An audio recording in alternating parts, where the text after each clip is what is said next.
নমস্কার, আমি রাজু আচার্য। এই অনুষ্ঠানে আপনাদের প্রত্যেককে জানাই স্বাগতম।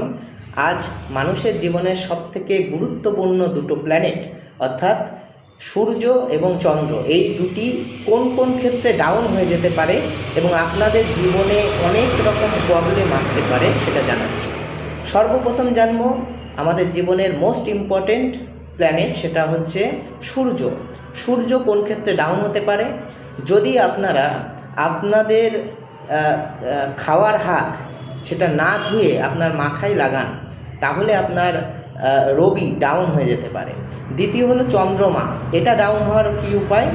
যদি আপনাদের কখনো এরকম অবস্থার সৃষ্টি হয় যে আপনারা অহেতুক জল নষ্ট করছেন, যদি অতিরিক্ত জল অহেতুক নষ্ট করেন, তাহলেও চন্দ্রমা কিন্তু ডাউন হয়ে যেতে পারে।